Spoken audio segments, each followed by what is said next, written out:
பிரார்த்தனை நீங்க எடுத்துக்கிட்டீங்கன்னு சொன்னா யார்கிட்ட கேட்பீங்க? யார்கிட்டயாச்சும் கேட்டாது பிரார்த்தனையா? நான் போய் ஒரு படத்துக்கு முன்னால நிக்கிறேன், நின்னுட்டு எனக்கு இதை கொடு அதை கொடுன்னு கேட்கிறேன். இதுக்கு அல்லாவுக்கு என்ன சம்பந்தம் இருக்கு? ஒரு சம்பந்தமும் கிடையாது. அல்லது ஒரு இறந்து விட்ட ஒரு கபர்கிட்ட போய் நின்னுட்டு நான் போய் எனக்கு இதை கொடு அதை கொடு அப்படின்னு அங்க போய் கேட்கிறேன். இதுக்கு இறைவனுக்கு என்ன சம்பந்தம் இருக்கு? ஒண்ணும் இல்லை. அல்லது உயிரோடு இருக்கக்கூடிய அல்லது மரணித்து விட்ட பெரிய ஒரு மகான் நினைச்சிட்டு அந்த நபர்கிட்ட போய் கேட்கிறேன். இன்னைக்கு வந்து பெரும்பாலும் செலவு பண்ணி மக்கள் போறாங்க. எதுக்கு? பிரார்த்தனை செய்யறது. நபி ஸல்லல்லாஹு அலைஹி வஸல்லம் சொல்றாங்க, நீங்க இருந்த இடத்துல இருந்து சலாம் சொல்லுங்க, அல்லாஹ் எனக்கு எத்தி வைப்பாங்கிறாங்க. நபி ஸல்லல்லாஹு அலைஹி வஸல்லம் மதீனாவுல அடங்கி இருக்கிறாங்க. ஒவ்வொரு தொழுகையிலும் நீங்க எனக்கு சலாம் சொல்லுங்க. நம்ம சொல்றோம், நமக்கே தெரியாது. ஆனா நபி ஸல்லல்லாஹு அலைஹி வஸல்லம் நீங்க சலாம் சொன்னீங்க, யார்கிட்ட ஒரு முஸ்லிம்கிட்ட கேளுங்க, நான் எப்ப சொன்னேன்பா. உண்மை.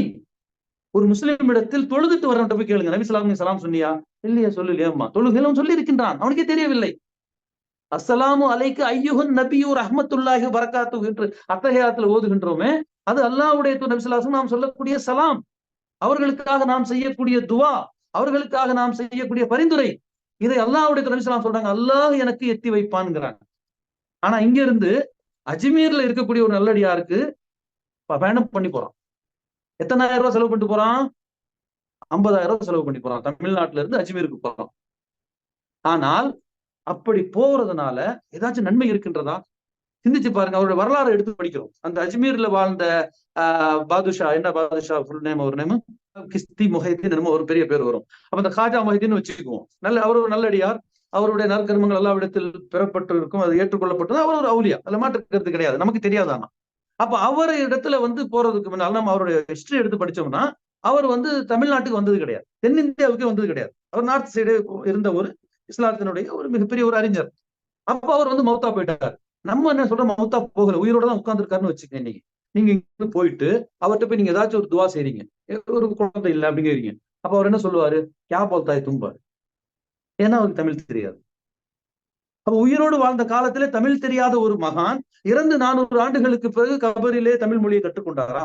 அவரை நாம குறை சொல்லல. அவர் மௌத்தா போயிட்டு அவர் இன்னைக்கு உயிரோட தான் இங்க வராதிங்க பாப்பார். இன்னைக்கு வந்து அந்த காஜா முஹைதீன் உயிரோடு இருந்தார், அவர் செய்யக்கூடிய முதற் காரியம் என்னன்னு கேட்டா, அவர் கபருக்கு மேல கட்டிய கட்டிடத்தை அவர் எடுத்து தரைமட்டமாக்குவார். அப்படி ஆக்குனா அவர் அவுலியா, இல்லாட்டி அவர் அவுலியா கிடையாது. அல்லாஹ் தஆலா வந்து சொல்றான், அறிவிக்க கேட்கிறான். அவர் அல்லாஹ் அவங்களுக்கு தெரியுமா?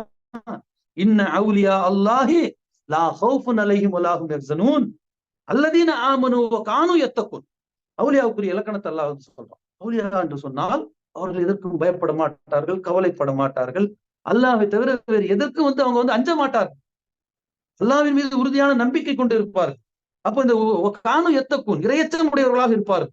அப்போ ஒரு மனிதர் வாழ்ந்து மரணித்து விட்ட பிறகு அவர் இரையச்சத்தோடு தான் மரணித்தாரா என்ற எந்த சான்றும் நம்ம கிட்ட கிடையாது. நம்மகிட்ட என்ன இருக்கு? ஒண்ணும் கிடையாது. யார சொல்லலாம்? நம்ம இறை தூதர்களை சொல்லலாம். இறை தூதர் சுட்டி காட்டிய சில சகாபாக்களை சொல்லலாம். எத்தகூன், அவர்கள் அச்ச இறையச்சத்தோடு வாழ்ந்தார்கள் நம்ம அடித்து சொல்லலாம். இன்னைக்கு மரணித்த ஒரு நபரை பற்றி நாம் சொல்லவே முடியாது.